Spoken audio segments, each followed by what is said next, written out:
ทีมกู้ภัยไทยเป็นทีมแรกๆที่เขาไปซอย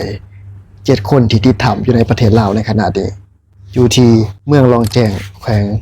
ไสสมบูรณ์ประเทศลาวเราตอนนี้ก็คือมีคน7 คนว่าเขาไปในถ้ำนั้นโมเมนต์ถ้ำปกตินอกจะเป็นถ้ำคล้ายๆลักษณะเมืองแร่ทองคำที่ว่าชาวบ้าน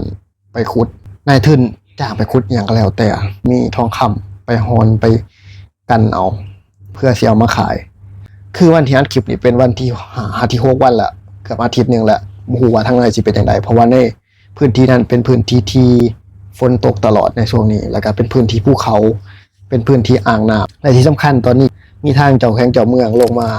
ให้ความสะดวกมีล่าสุดแรงของมื้อนี้มีนักดำน้ำจากประเทศฟินแลนด์ที่ว่าเคยช่วยเหลือ13หมูป่าอยู่ที่ประเทศไทยเมื่อปี2018ก็เลยเดินทางมาตั้งแต่ประเทศฟินแลนด์ข่าวนี้มันกำลังแพร่ไปทั่วเอเชียและก็ทั่วโลกทางการลาวกับขอความช่วยเหลือไปยังประเทศต่างๆภัยทยอยเข้ามาเรื่อยๆที่สำคัญประเทศทัพอีทก็คือประเทศไทยที่เข้าไปให้การช่วยเหลือไอ้พลบอกว่าเป็นทุนจากส่วนตัว 100% แล้วก็มาด้วยความหักแพงเหมือนพี่น้องเขาไปการให้การช่วยเหลือเพื่อนมนุษย์ด้วยกันคือว่าเป็นน้ำใจที่ยามตกทุกข์ได้ยากเฮาสิเห็นน้ำใจจากประเทศไทยเป็นรับเด็กแรกเลยบ่แม่นว่าเว้าเพื่ออวยหรือว่าเข้าข้างแต่ว่าเว้า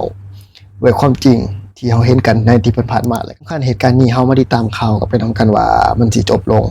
แบบใดแล้วก็หวังว่าภาวนาว่าให้7 คนที่ติดถ้ำอยู่ในขณะนี้กลับออกมาด้วยความปลอดภัยบ่ว่าสาเหตุผลหยังก็แล้วแต่ในการเข้าไปในครั้งนี้ก็ให้ทุกคนปลอดภัยด้วยกันทุกคนทั้งทีมกู้ภัยส่งกำลังใจให้แล้วก็ทีมกู้ภัยการไปเหตุการณ์ครั้งนี้คือว่าเป็นเรื่องที่ลำบากเพราะว่ามันแคบแล้วก็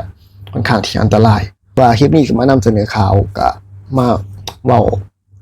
ในมุมมองของข่อยที่ว่าเป็นคนลาวคนหนึ่งก็แล้วกันมานำ